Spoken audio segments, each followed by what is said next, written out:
माता के चरणों में बैठकर इस भागवत रूपी गंगा में गोता लगा रहे हैं। जय हो बहुत सुंदर।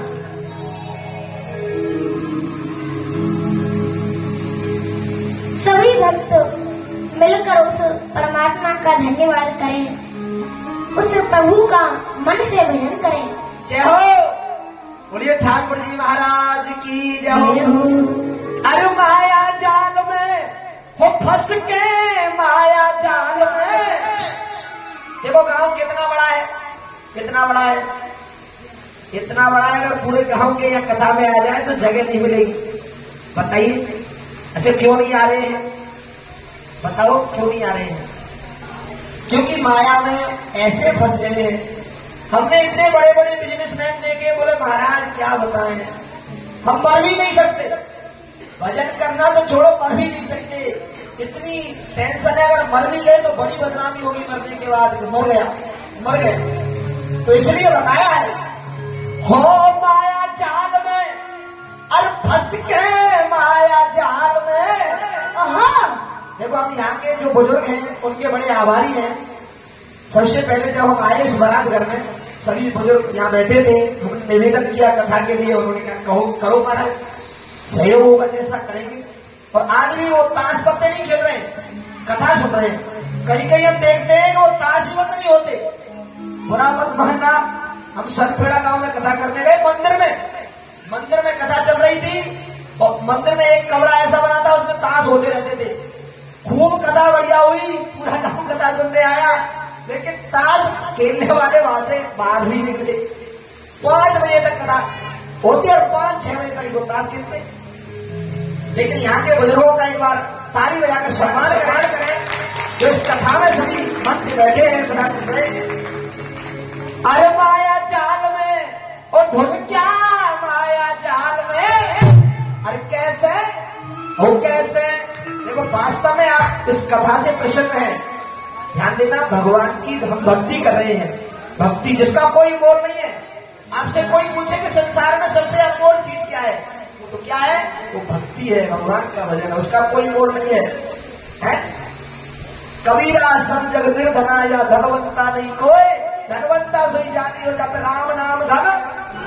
जो राम नाम सुनता है, जो राम नाम गाता है, वो धनवान है। तो भक्ति कर रहे हैं, भजन कर रहे हैं। अरे माया जाल में वो फंस के, माया जाल में। अरे कैसे भूल गए हो ईश्वर। और जितने भक्त या कथा में बैठे हैं, भक्ति कर रहे हैं, और जितनी भी भक्ति है ना, कई प्रकार की, 9 प्रकार की भक्ति बताई है। और भागवत में अलग से 3 प्रकार की भक्ति बताई है। मनसा वाचा कर्मणा, मन से होती है, वाणी से होती है और कर्म से। तो 9-3-12 प्रकार की भक्ति हो गई। इन भक्तियों में सबसे श्रेष्ठ भक्ति पता है क्या है? ऐसी भक्ति बता दूं आपके लिए जिसमें कोई खर्चा ही नहीं, कोई मेहनत ही नहीं। तो बताओ महाराज, सबसे श्रेष्ठ भक्ति है सदा प्रसन्न रहना, प्रसन्न चित्त परमात्मा ने दर्शन। भगवान कहते हैं जो मुझे पाना चाहता है वो सदा मुस्कुराते रहो। हाँ? अरे जिस प्रभु का हम भजन कर रहे हैं, उस प्रभु की कथा सुन रहे हैं। आपने देखा है राम के जीवन में जितने संकट आए, कृष्ण के जीवन में जितने संकट आए, हमारे जीवन में अगर आ जाए तो शैल पास खाना ही पड़ेगा। हाँ? लेकिन कभी भी मेरे राम जी, मेरे कन्हैया कभी उदास होकर नहीं बैठे, कभी चेहरे पे हाथ धर के परेशान नहीं हुए, सदा प्रसन्न रहे। तो ये कथा हमें शिक्षा देती है, सदा प्रसन्न रहो, प्रसन्न मन से। अरे माया जाल में वो फंस के, माया जाल में। अरे कैसे हो, कैसे भूल गए हो ईश्वर को, फंस के माया जाल में। ओ माया जाल में फंस के, माया जाल में।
कियो कर्म मास में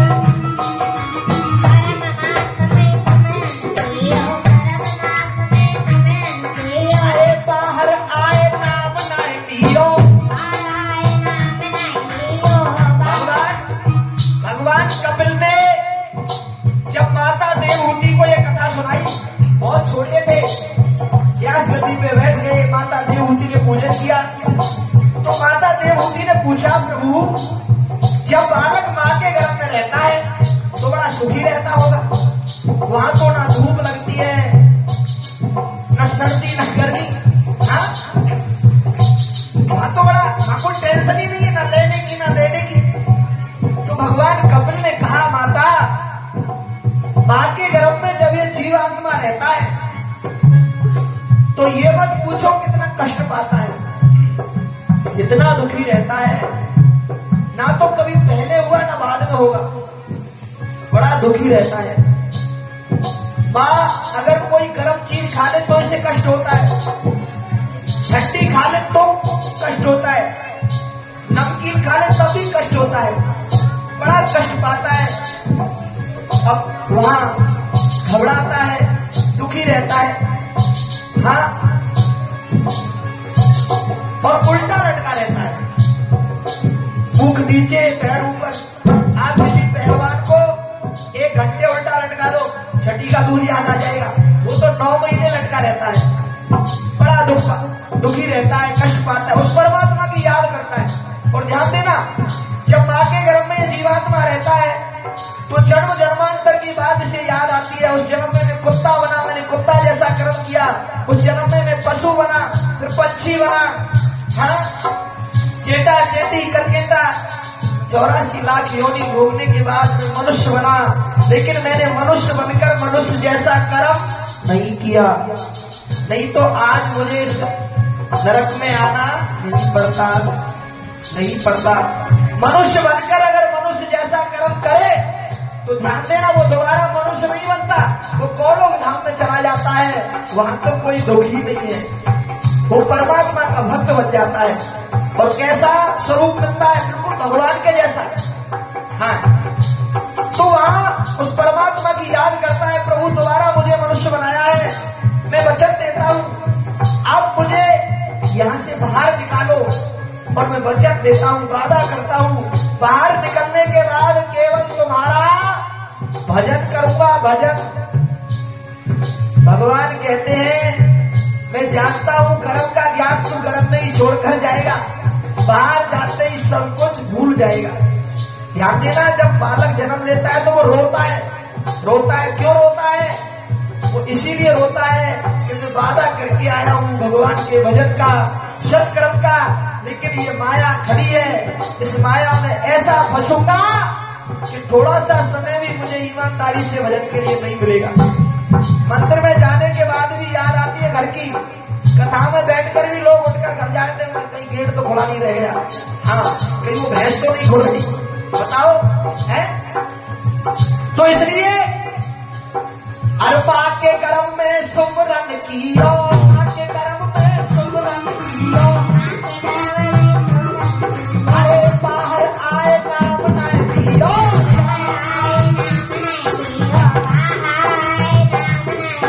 अरे कहाँ के आयो तेने कहाँ कर दियो, कहाँ के आयो तेने कहाँ कर दियो, अरे बनवारियों कहे फंसो तू कौन बवाल में, कैसे ओ कैसे भूल गयो ईश्वर फंस के माया जाल में, ओ माया जाल में फंस के माया जाल में, ओ फंस के माया जाल में, ओ कैसे भूल गयो फंस के माया जाल में, कैसे भूल गयो ईश्वर फंस के माया जाल में। जय हो।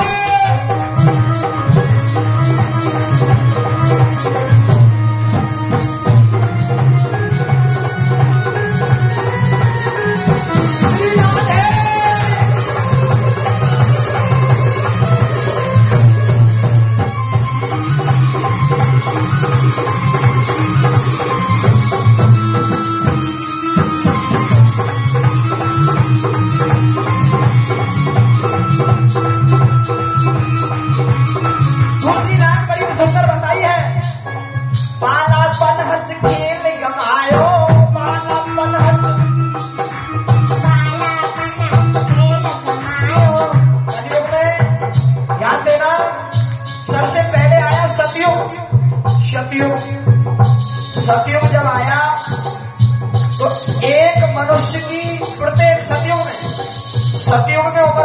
थी 1 लाख वर्ष। सतयुग में जो भी भक्त पैदा हुए, संत पैदा हुए, वो 1 लाख वर्ष जिए। 1 लाख वर्ष और उससे ज्यादा दिए, लेकिन 1 लाख वर्ष तो जीते थे। कलयुग के बाद में, सतयुग के बाद में त्रेता युग आया। आना तो द्वापर था, लेकिन त्रेता आ गया। त्रेता में क्या हुआ? उम्र बताई 1 लाख वर्ष। कितनी? 1 लाख वर्ष। उसके बाद में द्वापर आया, यानी एक एक जीरो हटती गई। सबसे पहले 1 लाख वर्ष, उसके बाद में 10,000 वर्ष, उसके बाद में 1,000 वर्ष। और जब कलयुग आया तो उम्र रह गई केवल 100 वर्ष। ध्यान देना, सबसे पहले सतयुग में 1 लाख वर्ष, त्रेता में 10,000 वर्ष, और द्वापर में 1,000 वर्ष, और कलयुग में केवल 100 वर्ष। एक एक जीरो हड्डी आई है। और हो सकता है अभी तो बहुत थोड़ा सा कलयुग निकला है, और ज्यादा जब घोर कलयुग आएगा तो एक जीरो और भी हट सकती है। तो यह 100 वर्ष की उम्र बताई कलयुग में, और सतयुग में बताई 1 लाख वर्ष। तो यह 100 वर्ष की उम्र में कितने वर्ष हम भगवान को दे पाए हैं? भजन के द्वारा सुने। बालापन खेल में निकल जाता है, जवानी कमाने में, और बुढ़ापा जब आता है तो शरीर रोगी हो जाता है। यानी ईमानदारी से हम 10 वर्ष भी भगवान को दे नहीं पाते। जो कहते हैं ना भगवान का भजन कर लेंगे बुढ़ापे में, कोई गारंटी नहीं है। शरीर रोगी हो जाएगा तो आप क्या भजन करोगे? अरे बालापन हंस खेल कमायो, जवानीपन में खूब कमायो,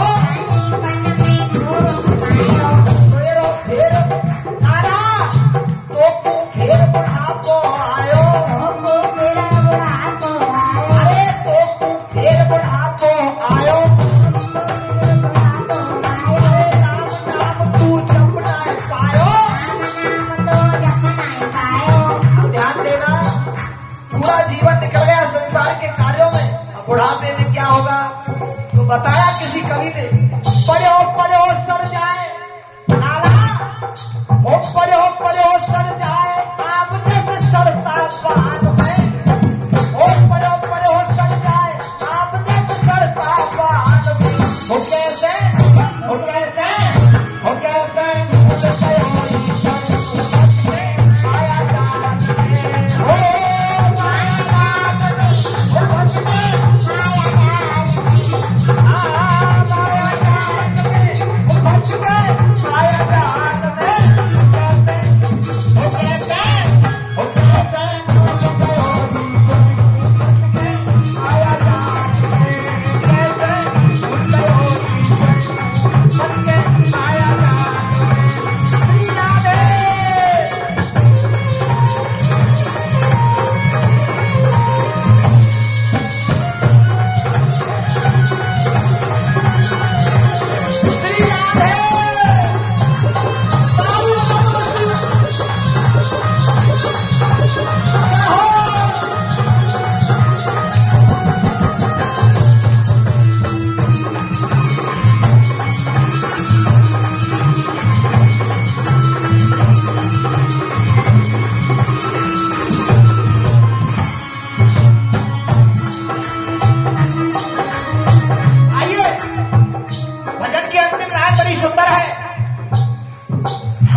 बैठे हैं और जो भी दुखी हैं, सबसे कह रहे हैं, कोई भी व्यक्ति या दुखी है, चाहे घर में लड़ाई झगड़ा होता है, चाहे लक्ष्मी का आह्वान कम है, कोई भी दुख है, सभी रोगों की दवा है भगवान की भक्ति, भगवान का भजन।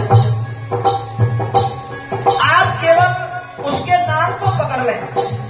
क्या करना है? नाम जप। कृष्णा आदि पढ़ के मंदिर जा सकते हो तो मंदिर जाओ। मंदिर में जाने से क्या फायदा है, ध्यान में हम घर में जो भजन करते हैं, घर में जैसे कभी बेटा आ गया, कभी नाती आ गया, कभी कुत्ता आ गया घर में, तो वो ध्यान भंग हो जाता है। अगर मंदिर में हम जाएंगे तो मंदिर में ये सब नहीं है।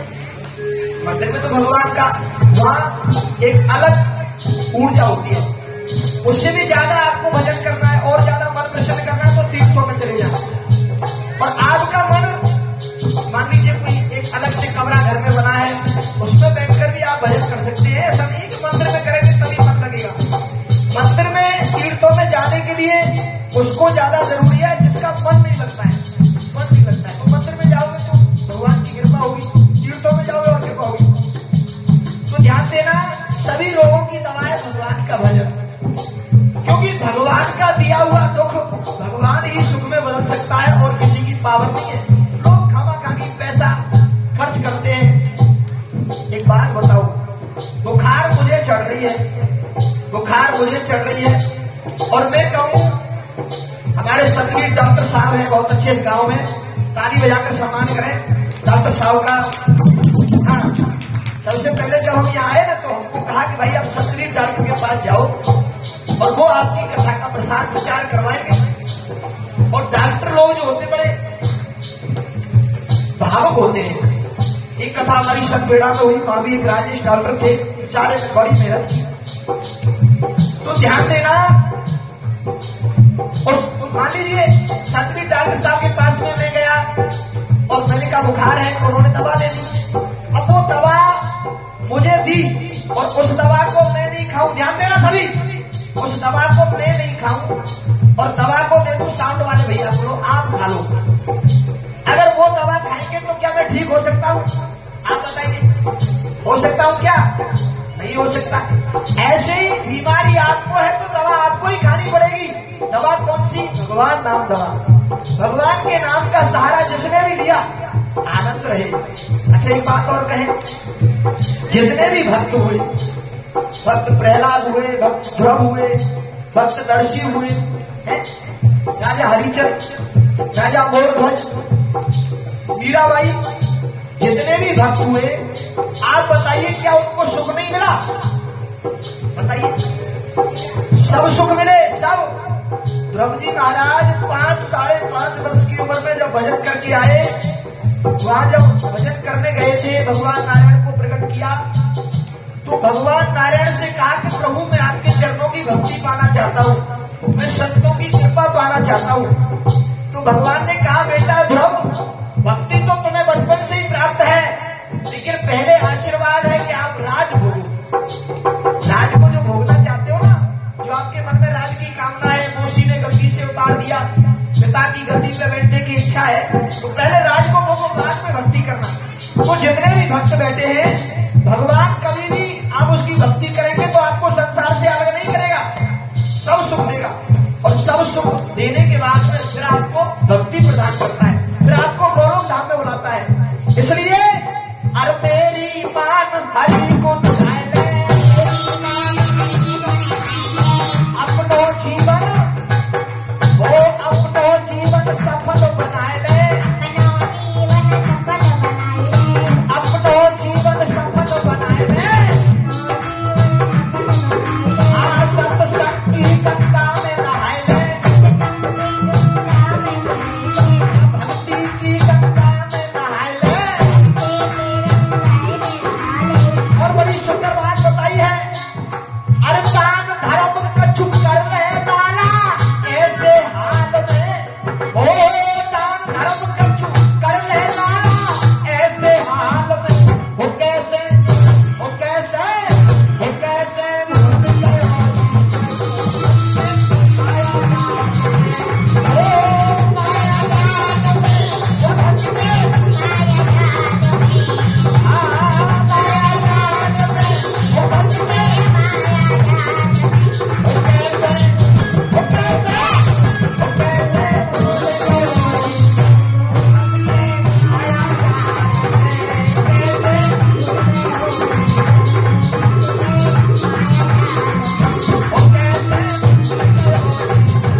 राधे श्याम।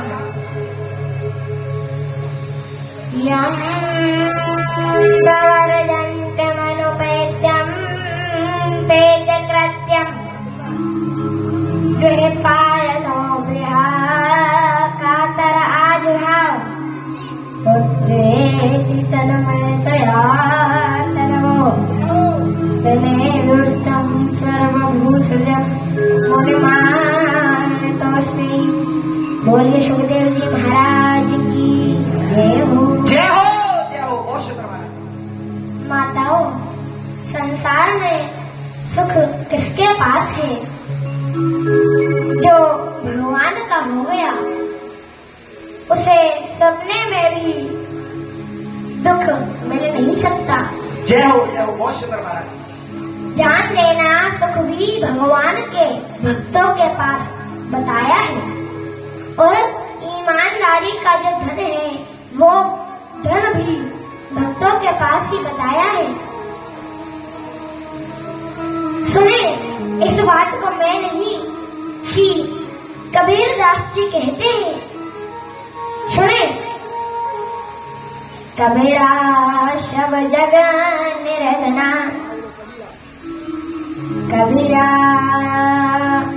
सब जग निरधना, यहाँ धनवंता नहीं कोई, धनवंता सोई जानिए, जप राम नाम धन होए, जप राम नाम धन होए, जप राम नाम धन होए। जय हो। धनी वही है जो भगवान का भजन करता है, भगवान की भक्ति करता है। संसार में उससे बड़ा कोई धनी नहीं है। अब देखो, 7 दिन का समय जो हमें मिल रहा है वो केवल भगवान के भजन का मिल रहा है। हमारा जो भटकाव है वो हमेशा हमेशा के लिए खत्म हो जाए। जय हो। इसलिए हम यहाँ एकत्रित हुए हैं। माताओं, श्रीमद् भागवत के प्रधान तो गोविंद हैं, मेरे बाल कृष्ण प्रभु हैं। इसलिए महत्व के प्रथम स्कंद में, प्रथम श्लोक में कृष्ण की वंदना की गई। आदरणीय श्री सुखदेव जी महाराज का वंदन किया, हम भी करें। यं प्रवर्जन्तमनुपेत्यं पेतकृत्यं जय हो। देहपायनो कातर आजुहाव पुत्रेति तन्मयतया तरो विनेदुस्तं सर्वभूषजं मुनिमानतोऽस्मि। बोलिए सुखदेव जी महाराज की जय हो।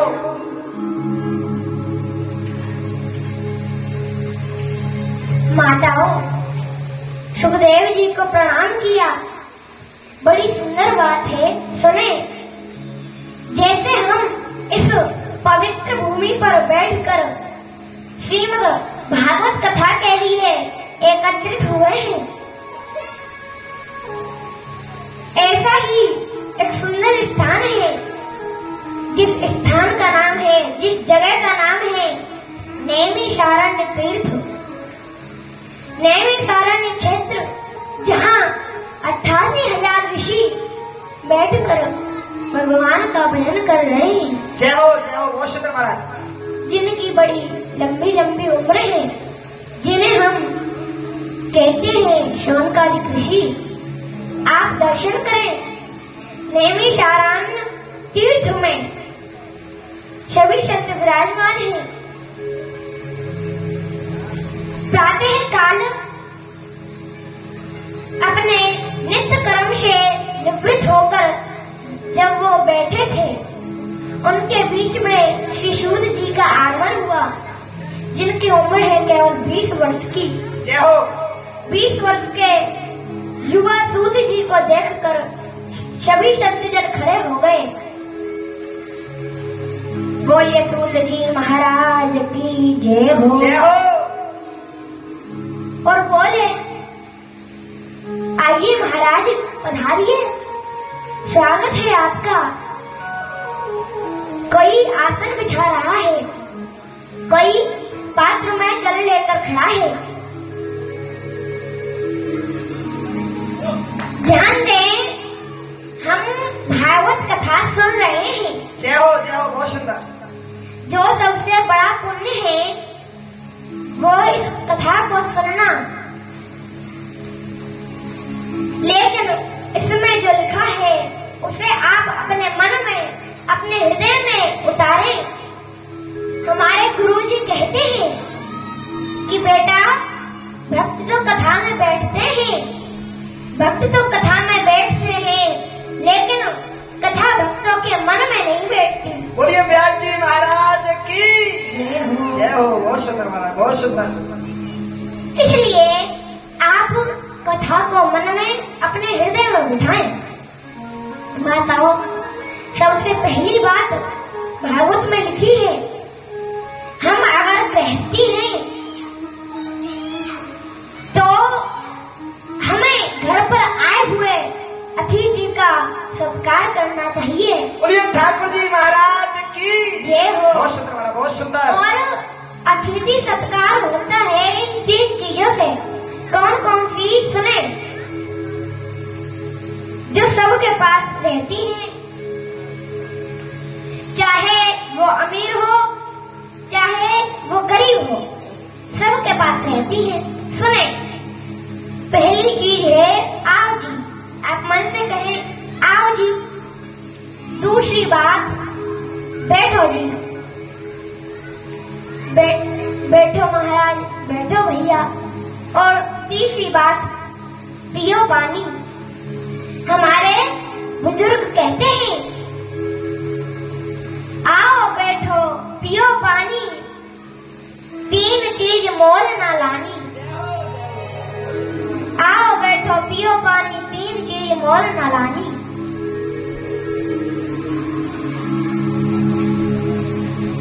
अब देखो, थोड़ी चर्चा हम कर रहे हैं बुजुर्गों की। हम दुखी हैं, इसका कारण एक ये भी है कि हम अपने बुजुर्गों की सलाह नहीं लेते, बुजुर्गों की बात नहीं मानते। बुजुर्गों के पास होते हैं अनुभव, जो किसी के पास नहीं मिलते। एक कथा सुनाए आपको, सुने।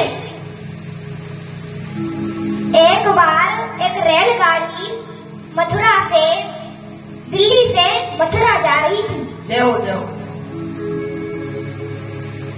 अब गाड़ी चढ़ रही थी, उसमें 15-20 लड़के चढ़ गए। अब थोड़ी देर सुने कि लड़का किसे कहते हैं, बेटा किसे कहते हैं और पुत्र किसे कहते हैं। पहले सुने लड़का किसे कहते हैं। लड़का वो है जो बात बात पर माता पिता से लड़ता है, मुझे ये नहीं दिया, ये नहीं दिलाया, बात बात पर लड़ता है, उसको कहा जाता है लड़का। जय हो, जय हो, बहुत सुंदर। दूसरी बात बेटा। बेटा किसे कहते हैं? बेटा वो है जो माता पिता ने बट में दिया, उसी में संतुष्ट हो गया, प्रसन्न हो गया। भाई बहनों से कहता है पुत्र के आप सब कुछ ले जाओ, मुझे चाहिए तो माता पिता की सेवा, मैं माता पिता की सेवा करना चाहता हूँ। लेकिन पुत्र किसे कहते हैं? पुत्र वो है जो माता पिता की सेवा मांगता है, मुझे कुछ नहीं चाहिए, मैं माता पिता की सेवा करता रहूंगा, यही मेरे लिए बहुत कुछ है।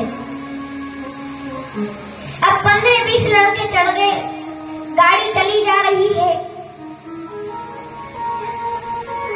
लड़के आपस में बोले क्या करें यार, मन नहीं लग रहा, मजा नहीं आ रहा।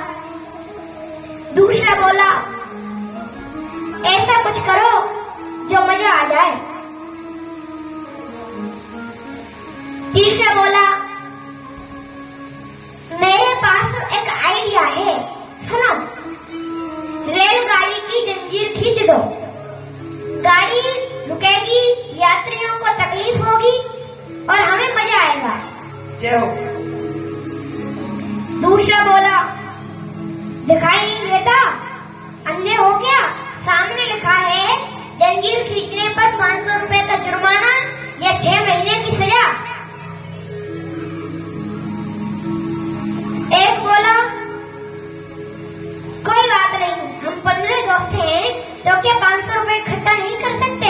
चंदा कर लो, चंदा इकट्ठा कर लो। अब चंदा इकट्ठा करने लगे, टोटल रुपए हो गए 1200।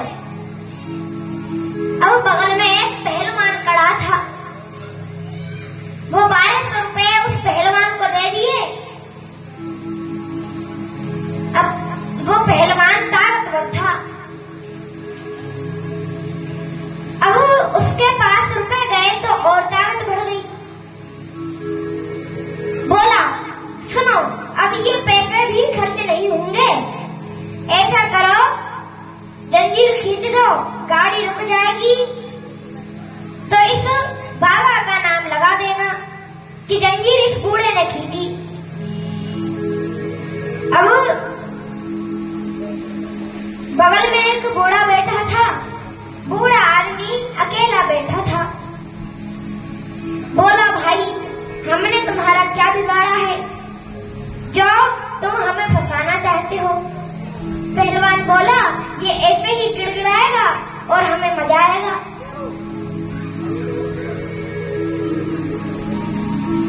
बूढ़े ने खूब प्रार्थना की, लेकिन वो नहीं माने।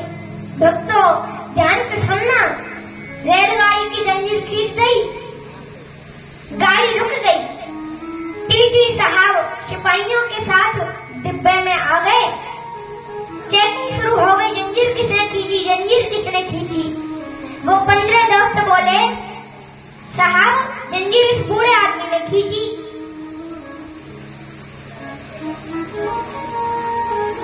अफसर बोले, शर्म नहीं आती, बुढ़ापे में जंजीर खींचते हो?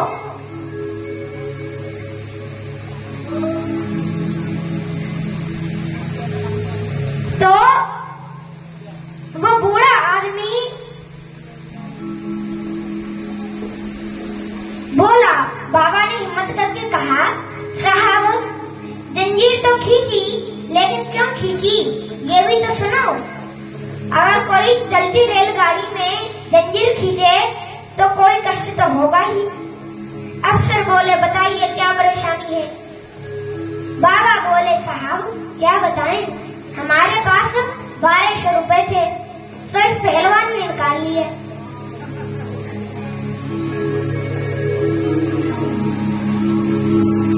बाबा ने कहा, साहब, आप स्वयं देख लीजिए।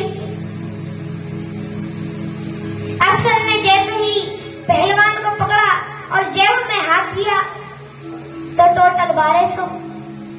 ईमानदारी का जमाना था। 1200 रुपए वापस बाबा को दे दिए।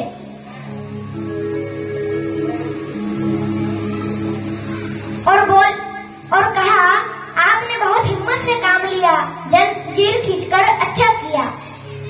बाबा बोले, साहब, ये 15 दोस्त हैं और सब ऐसे के ऐसे ही हैं।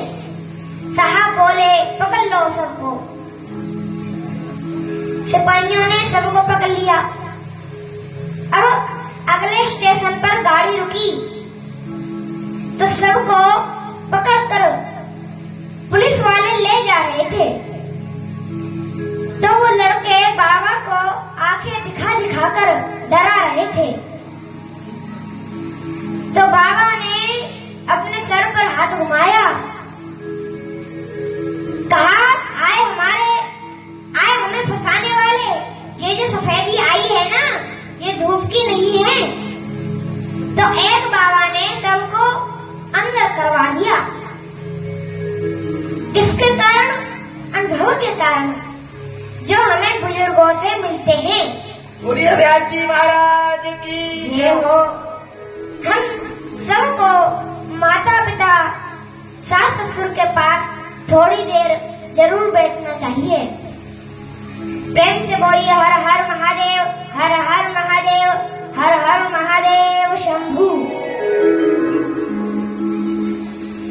एक प्यारा सा भजन, उसके बाद कथा का आनंद लेंगे।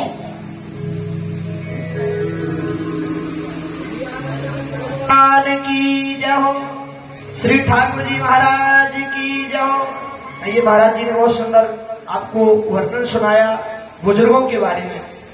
जो बुजुर्ग हैं उनके पास होते हैं अनुभव।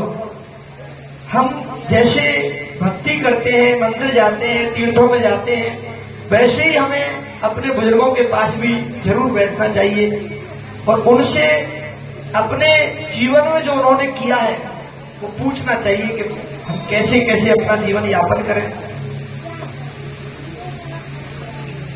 जब तक रहेगी जिंदगी फुर्सत न होगी काम से, शुभ समय यहाँ मिल रहा सब प्रेम कर लो राम से, सब प्रेम कर लो राम से, सब प्रेम कर लो घनश्याम से।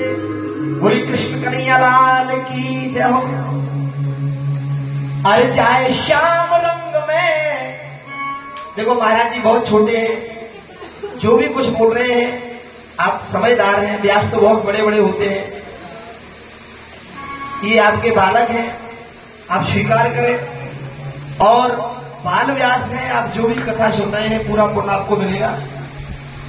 कि चाहे श्याम रंग में रंग वाले, कितने भी भक्त बैठे हैं, देखो हमने अपना जीवन कितने रंगों में रंगा। कभी बचपन होंगे, बचपन में हम खेल कूद में रहे, जवान अवस्था में हम क्या क्या किया, बड़ी बड़ी बड़ी रंगरलियां देखी, टीवी सिनेमा देखे। लेकिन अब वृद्ध अवस्था है तो बताया जा रहा है कथा के माध्यम से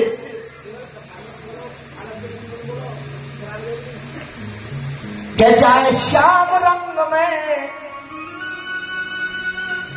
चाहे प्रभु के रंग में, रंग वाले तेरी चादर भई पुरानी। चादर कौन सी चादर? शरीर रूपी चादर पुरानी होती जा रही है? हो रही है कि नहीं? अब देखते हैं कौन कौन अपनी चादर को रंगवाना चाहता है मस्ती में। हमारे भाई टिकारला से आए हैं, एक बार ताली का सम्मान करें भैया का। चाहे हरि के रंग में हो, चाहे प्रभु के रंग में, रंग वाले तेरी चादर भैया पुरानी। श्याम रंग में रंग वाले तेरी चादर भैया पुरानी।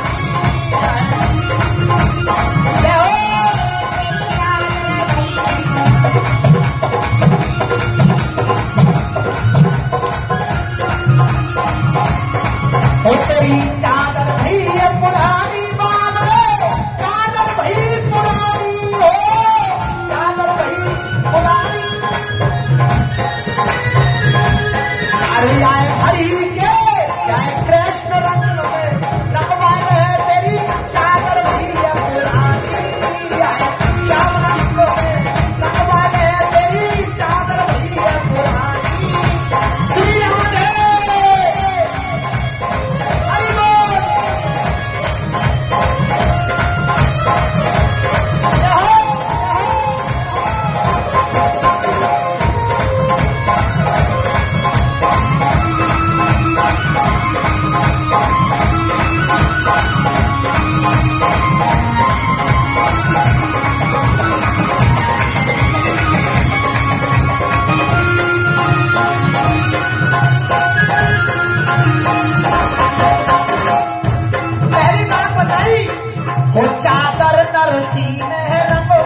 भक्ति के रंग में रंग रहे हैं।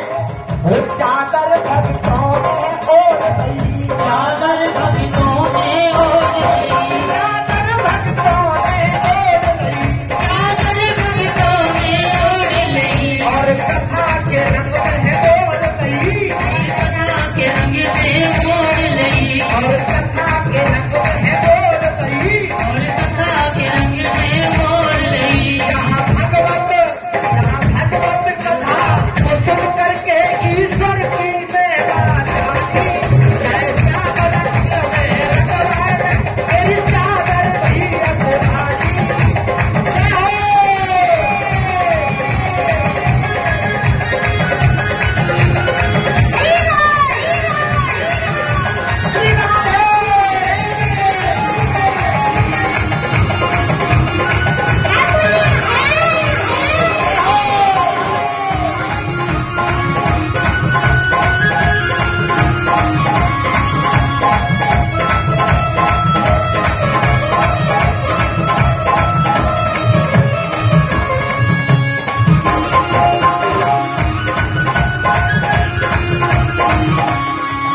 बोलिए ठाकुर जी महाराज की जय हो। एक बार सभी भक्तों का ताली लगाकर सम्मान करें।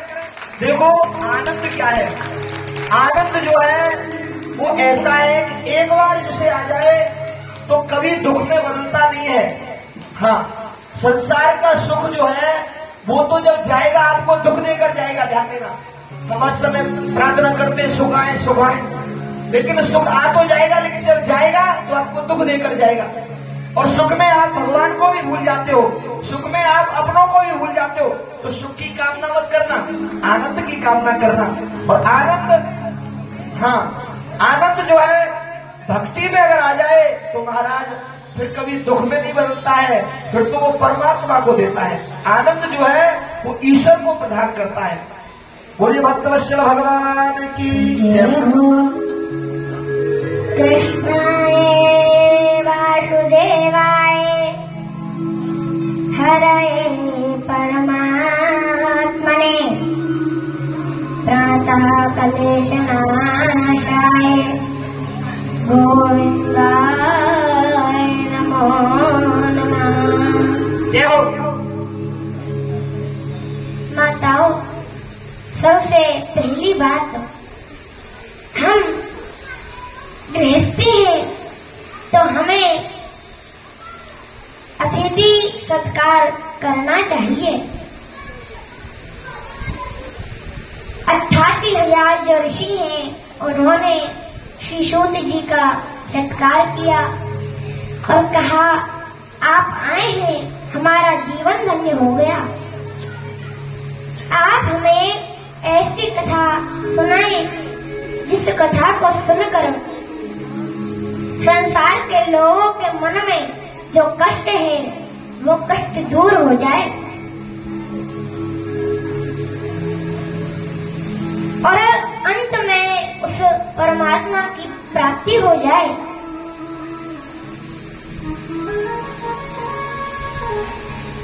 कृष्ण प्राप्ति कर शाश्वत साधनम तदाधना। जय हो जय हो। बहुत सुंदर महाराज, बहुत सुंदर। भक्तों, सोनका ऋषियों ने थोड़े से शब्दों में मनुष्य के पूरे जीवन का भटकाव खत्म कर दिया। संसार में रहने वाले प्राणी मन से दुखी हैं और ईश्वर से दूर हैं, तभी तो भक्ति नहीं कर पा रहे हैं। जय हो जय हो। बहुत सुंदर बहुत सुंदर।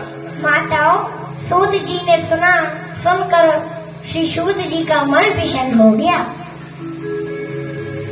और बोले आपने बिल्कुल सही प्रश्न किया है, लेकिन ध्यान देना संसार में जितने भी मनुष्य दुखी हैं, आप स्त्री हो या पुरुष, दुख दोनों के ही जीवन में आता है।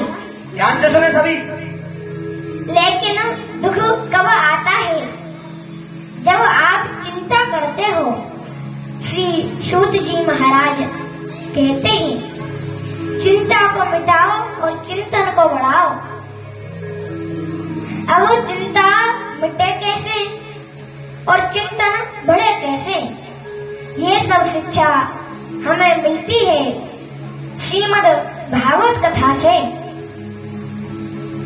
भक्तों, भागवत कथा ऐसी कथा है कि इस कथा को सुनने का अधिकार तो कभी कभी देवताओं को भी प्राप्त नहीं होता। अब शौनकादिक ऋषि ध्यान से कथा सुन रहे हैं। बोले, महाराज, आपकी कथा हमारे समझ में थोड़ी कम आ रही है, क्योंकि हमने सब सुना है देवता तो स्वर्ग में वास करते हैं, वो भागवत नहीं सुन सकते। ऐसा कैसे हो सकता है? श्री सूत जी कहते हैं, ऐसा हो नहीं सकता, ऐसा हो चुका है। राजर्षि श्री परीक्षित को श्री सुखदेव जी जब श्रीमद् भागवत कथा सुनाने के लिए जा रहे थे तो सभी देवता मृत्यु लोक में आए। सूरज जी, चंद्र जी, यम जी, कुबेर जी, इंद्र जी, जितने भी जी हैं सब आए और साथ में लाए अमृत का कलश। बोले, बाबा, अदला बदली कर लीजिए। जो भागवत अमृत राजा परीक्षित को पान कराने जा रहे हैं, वो हमें पान करा दीजिए। और हम लाए हैं अमृत का कलश, उसे राजा परीक्षित को पान करा दीजिए। सुखदेव जी ने ध्यान किया प्रभु का। प्रभु ने कहा, नहीं नहीं, लोभ मत करना, क्योंकि लोभ की नैया डूब जाती है। लोभ संत नहीं बन सकता। लोभ करने वाला भक्त नहीं बन सकता। सुंदरकांड में वर्णन है, काम क्रोध मद लोभ शवनाथ नरक के पंथ। जय हो। काम क्रोध मद लोभ सब नाथ नरक के पंथ। संत को लोभ नहीं करना चाहिए। माताओं, सुखदेव जी ने देवताओं से कहा, कहाँ स्वर्ग का अमृत और कहाँ श्रीमद् भागवत अमृत, दोनों की तुलना हो नहीं सकती। देवताओं, तुम्हें अभिमान है, इसलिए श्रीमद् भागवत की तुलना तुम स्वर्ग के सुख से कर रहे हो। जय हो, बहुत शुक्रिया। लेकिन ध्यान देना, स्वर्ग जाकर भी जीव को मृत्यु लोक में आना पड़ता है। पुनरपि जन्म पुनरपि मरणम पुनरपि जननी जक्षे सैनम। बार बार जन्म लेना, बार बार मरना लगा रहता है। श्री सुखदेव जी महाराज ने कहा, देवताओं, श्रीमद् भागवत अमृत का पान जिसने कर लिया, उसका तो आवागमन का कुचक्र हमेशा हमेशा के लिए मिट जाता है। जय हो। तुम कथा नहीं सुन सकते, क्योंकि कथा सुनने का अधिकारी वो होता है जिसके मन में अभिमान न हो।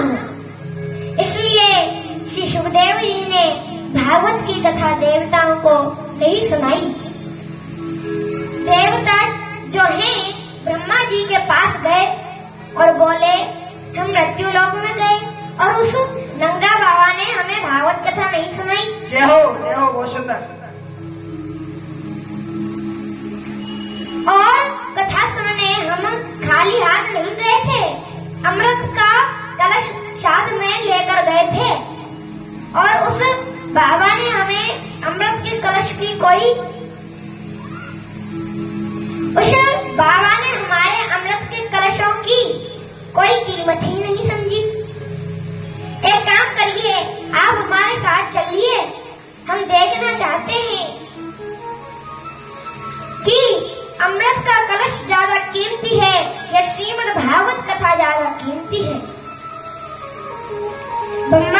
बोले ठीक है चलते हैं। श्री सूत जी महाराज कहते हैं ब्रह्मा जी मृत्यु लोक में तराजू लेकर आए 2 पलड़े वाली देवताओं के साथ। एक पलड़े में अमृत का कलश रखा और कलश के साथ संसार के सभी सुख रख दिए। दूसरे पलड़े में श्रीमद् भागवत जी को विराजमान किया। ब्रह्मा जी बोले तराजू उठाएं, देवता बोले उठाओ ना। ब्रह्मा जी ने जैसे ही तराजू उठाई तो लिखा है लघुन्यान जातान गौरवेण इंदम महत तदा ऋषि गणा शरवे विस्मयम् परमं युरु। जय हो। श्री सूत जी महाराज कहते हैं भागवत का पलड़ा नीचे की ओर हो गया और जिस पलड़े में अमृत का कलश रखा था, संसार के समस्त सुख रखे थे, गाड़ी बंगला रुपया पैसा सोना चांदी बेटी बेटा समस्त सुख रखे थे, वो पलटा ऊपर की ओर उठ गया। ऐसा क्यों हुआ? देखो भाई, जो वस्तु भारी होती है उसमें वजन ज्यादा होता है और जिसमें वजन ज्यादा होता है उसका पलटा हमेशा नीचे की ओर ही जाता है। इस कथा से हमें ये शिक्षा मिलती है कि झुकता वही है जिसमें जान होती है, झुकता वही है जिसमें जान होती है, अकड़ना तो प्यारे मुर्दे की पहचान होती है। जय हो, बहुत सुंदर महाराज। अकड़ना तो प्यारे मुर्दे की पहचान होती है, झुकता वही है जिसमें जान होती है।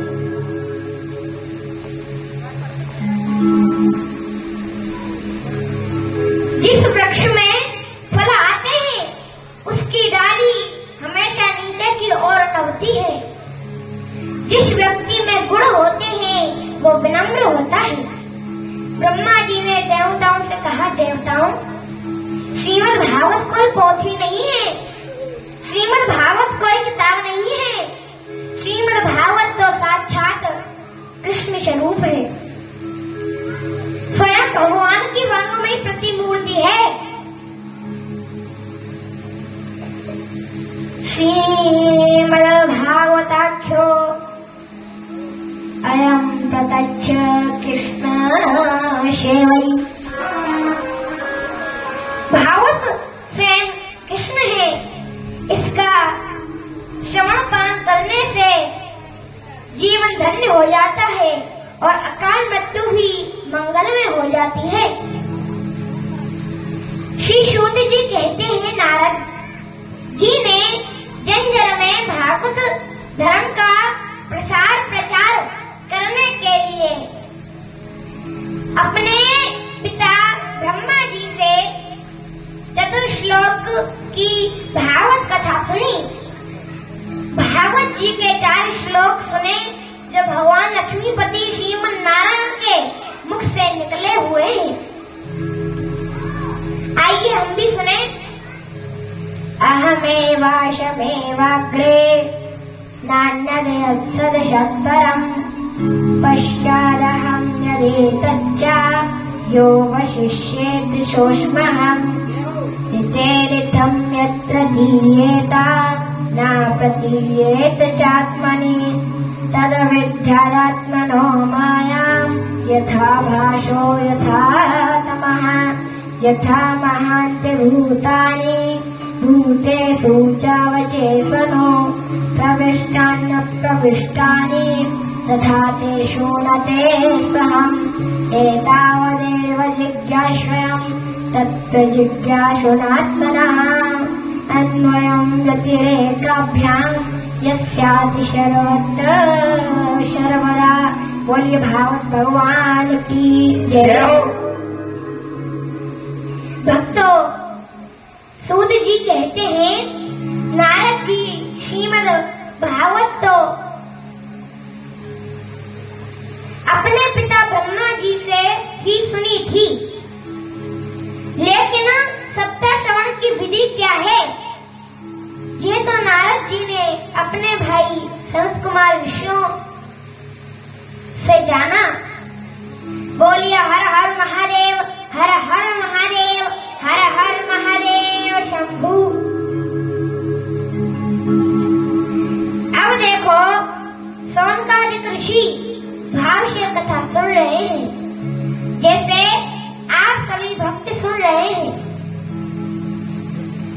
सौनकादिक ऋषि कहते हैं महाराज, आपकी कथा हमारी समझ में कम कम आ रही है, क्योंकि हमने सुना है नारद जी के बारे में। नारद जी तो ऐसे संत हैं जो कभी एक जगह रुकते नहीं, और सनत कुमार ऋषि ऐसे संत हैं जो एक जगह से दूसरी जगह जाते नहीं। अब हमें आप बताएं समझाकर, नारद जी और सनत कुमार ऋषियों का मिलन कहाँ और कैसे हुआ। श्री सूत जी कहते हैं एक बार तीव्र गति से दौड़ते हुए जा रहे थे नारद जी, और चेहरा उदास था। जब बद्री धाम में होकर निकले तो सनत कुमार ऋषियों ने रोका और रोककर कहा, नारद जी क्या बात है, हमने तो सुना है आपके बारे में कि कोई कितना भी रोता हो, कोई कितना भी उदास हो, और उसे आपके दर्शन हो जाएं तो वो मुस्कुराने लगता है। लेकिन आज आप जैसा संत आज स्वयं दुखी है, आज स्वयं दुखी है, क्यों बताओ ना। नारद जी ने कहा, महाराज मैं अपने दुख से दुखी नहीं हूँ, मेरे दुख का कारण ये है कि मैं पृथ्वी पर गया सबसे श्रेष्ठ समझकर, लेकिन सत्य कहता हूँ मुझे कहीं भी शांति नहीं मिली, और एक जगह नहीं कई जगह में गया। हरि क्षेत्र, कुरुक्षेत्र, सेतुबंध, रामेश्वर में भी गया। नारद जी कहते हैं मैं संतों के आश्रम में भी गया, वहाँ भी शांति नहीं मिली। मैं गृहस्थियों के यहाँ गया, वहाँ भी शांति नहीं मिली। जब मैं घूमता श्री धाम वृंदावन में पहुँचा तो मैंने एक विचित्र दृश्य देखा। एक माता को देखा जो जवान है और बड़ी दुखी है। बगल में दो पुरुष लेटे हुए हैं जो वृद्ध हैं। मैं पास में गया, उस माता ने मुझे पहचान लिया, बोली आओ नारद आओ, बड़ी कृपा की आपने। मैंने पूछा माता आपका परिचय क्या है, और ये जो वृद्ध अवस्था में लेटे हुए हैं इन दोनों से आपका क्या संबंध है जो आप रो रही हैं। उस माता ने कहा नारद मैं भक्ति हूँ। ओहो, मैं तो चरणों में गिर गया। भक्ति माता बोली ये मेरे पुत्र ज्ञान वैराग्य। भक्ति माता ने कहा नारद जी मेरे पुत्र वृद्ध हो गए कलयुग के प्रभाव से, लेकिन तुम तो भगवान के भक्त हो, कुछ करो ना जो मेरे पुत्रों का बुढ़ापा दूर हो जाए।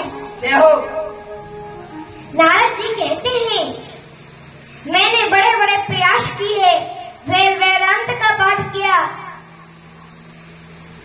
गीता पाठ मूर बार बार गीता का पाठ किया, लेकिन जब तक मैं पाठ सुनाता तब तक तो ज्ञान वैराग्य खड़े होते, भक्ति माता प्रसन्न होती और मैं जैसे ही पाठ का विराम करता तब ज्ञान वैराग्य फिर बूढ़े बन जाते। नारद जी कहते हैं मैं प्रयास करते करते थक गया तो आकाशवाणी हुई और आकाशवाणी ने कहा, नारद ज्ञान वैराग्य के बुढ़ापे को दूर करना चाहते हो, भक्ति माता के कष्ट को मिटाना चाहते हो, तो इसके लिए सत्कर्म करो। नारद जी कहते हैं आप सभी महापुरुष हैं और हमारे बड़े भाई भी हैं जो पिता के समान हैं। पहली प्रार्थना यह है कि ज्ञान वैराग्य का बुढ़ापा दूर कैसे हो। जय हो। दूसरी बात यह है भक्ति माता का कष्ट कैसे मिटे, और तीसरी बात आकाशवाणी का जो सत्कर्म है वो क्या है, आप हमें बताएं। सनत कुमार ऋषि प्रसन्न होकर बोले, नारद जी तीनों रोगों की दवा एक है, वो दवा है श्रीमद् भागवत कथा। श्रीमद् भागवत कथा का तुम वाचन कराओ। भक्ति माता ज्ञान वैराग्य के लिए जब तुम ऐसा करोगे तो ज्ञान वैराग्य का बुढ़ापा दूर हो जाएगा। जय हो। भक्ति माता प्रसन्न हो जाएंगी और तुम्हें सत्कर्म पुण्य कर्म का फल भी मिलेगा। नारद जी ने बात मानी और सनत कुमार ऋषियों से श्रीमद् भागवत जी की कथा हरिद्वार में कराई। बोलिए गंगा मैया की जय हो। भक्ति माता ज्ञान वैराग्य के निमित्त कथा हुई। नारद जी ने सुनी, बड़ा सुंदर प्रसंग है। श्री सूत जी महाराज ने सुनाया। आइए एक प्यारा सा भजन और फिर श्रीमद् भागवत जी का आनंद लेंगे। बोलिए हर हर महादेव, हर हर महादेव, हर हर महादेव शंभू। बोली राधा वल्लभ भगवान की जय हो। जय हो। अभी अभी महाराज जी के द्वारा आपने सुना ये कथा सबसे पहले सनत कुमार ऋषियों से और नारद जी ने सुनी। कहा? हरिद्वार में। तो अब वो हरिद्वार में बैठे हैं। अब कछु से भक्त जो हाथ बांध के बैठे वो हाथ खोल रहे हैं। हाथ बांध के कथा में नहीं बैठते हैं। हाथ बांधने का मतलब है दरिद्र आसन से बैठना। जगह सबको मिल रही है, कल से और गद्दा बढ़वा देंगे, मिठाई करवा देंगे, टेंशन ना करें। हाँ, ऐसा मत करना कि जिसको जगह कम मिल रही है तो वो कल से कहीं कथा भी नहीं आए। हाँ, प्रार्थना है। और बालू याद जी कथा सुना रहे हैं। अभी बहुत छोटे हैं, अभ्यास कर रहे हैं कथा का। व्यास नहीं बने, व्यास बनने की कोशिश में है। तो सभी गंगा जी के किनारे हैं, हरिद्वार में है।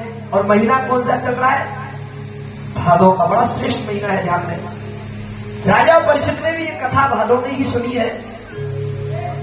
भादो का महीना बड़ा पवित्र है। भादो के महीना में ध्यान देना, राधा रानी का जन्म हुआ है। भादो के ही महीना में बलराम जी का जन्म हुआ है। भादो के महीना में वामन भगवान का अवतार हुआ है। और भादो के महीना में कन्हैया का जन्म हुआ है। अभी जन्माष्टमी गई है। कौन कौन रहा व्रत जन्माष्टमी में? हाथ उठाओ ईमानदारी से, झूठ मत बोलना।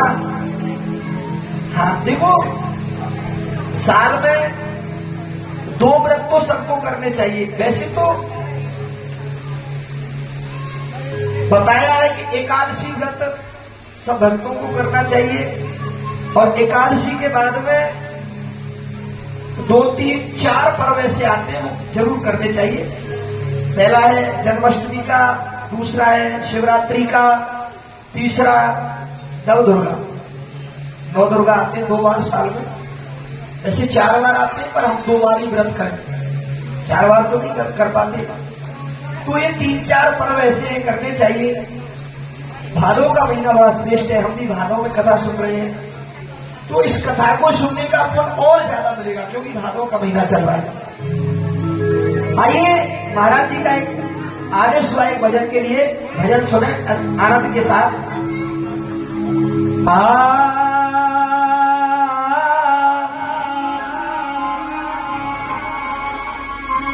के दीन दयाल को नाम सुनो, नाम सुनो, नाम सुनो, कि दीन दयाल को नाम सुनो। जब से या मन में कछु ऐसी बसी है, मैंने जग को भरोसा छोड़ दियो है, बस तेरे ही नाम की भेंट कसी है। कि तुम्हें छोड़ अब जाऊं कहाँ मैं, भंवर बीच मेरी नाव फंसी है। ऐसी करो या दिलाज रहे, या मेरी नहीं प्रभु तुम्हारी हंसी है, या मेरी नहीं प्रभु तुम्हारी हंसी है, या मेरी नहीं कन्हैया तेरी हंसी है। बोलिए कृष्ण कन्हैया लाल की जय हो।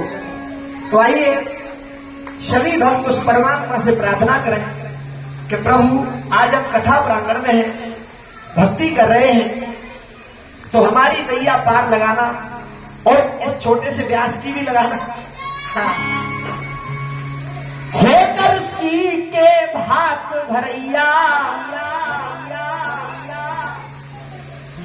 अरे होकर सी के भात भरैया, वो भारी पार लगाए है नैया। होकर सी के भात भरैया, भारी पार लगाए है नैया। होकर सी के भात भरैया, भारी पार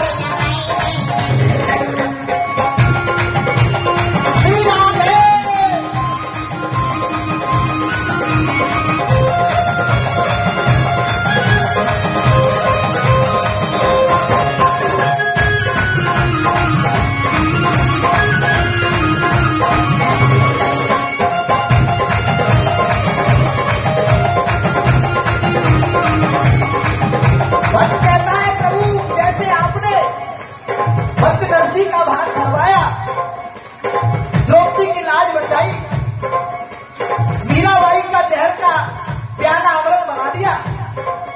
ऐसी हमारी प्रार्थना है। होकर सी के, हाकर सी के, होकर सी के भाग भरैया, वो भारी पार लगाए भैया। होकर सी के भाग भरैया, हमारी पार लगा भैया।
थोड़ी खाया था, पूजा थोड़ी खाया था, दुर्गे घर खाया था,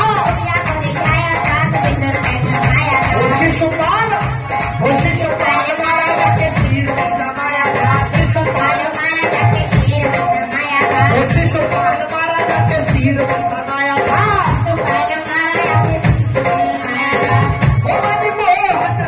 मनमोहन ओ बंसी के मधुर बजैया मेरी प्यार जगाए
कृष्णाय वासुदेवाय हराय परमात्मने प्रणतक्लेशनाशाय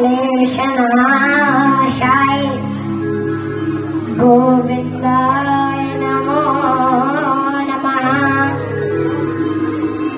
बोलिए कृष्ण कन्हैया लाल की जय जय। हो।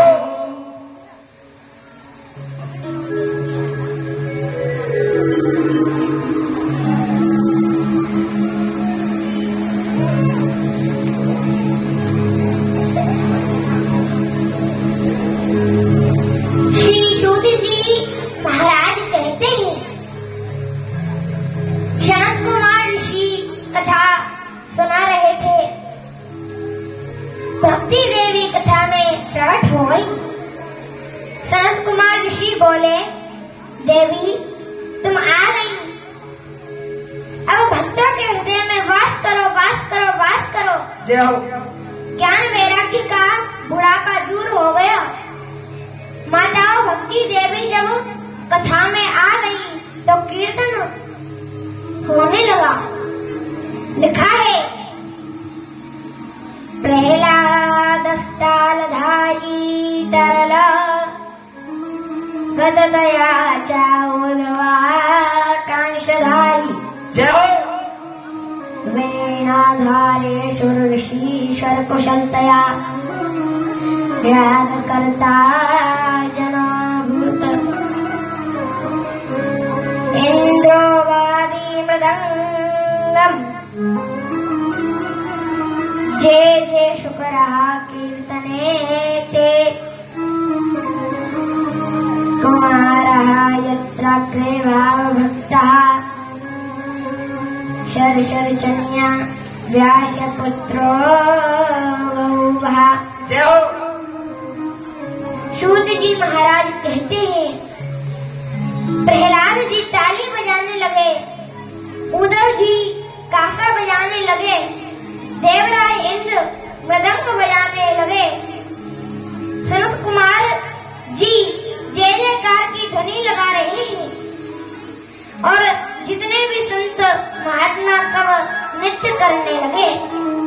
श्री सूत जी कहते हैं, इतना सुंदर कीर्तन हुआ कथा में, भोले बाबा से नहीं रहा गया और माता पार्वती के साथ कथा में प्रकट हो गए और कथा में नृत्य करने लगे।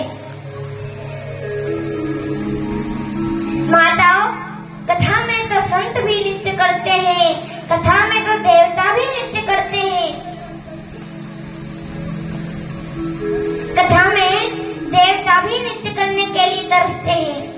श्री सूत जी कहते हैं, इतना सुंदर स्वर लहरी का कीर्तन हुआ,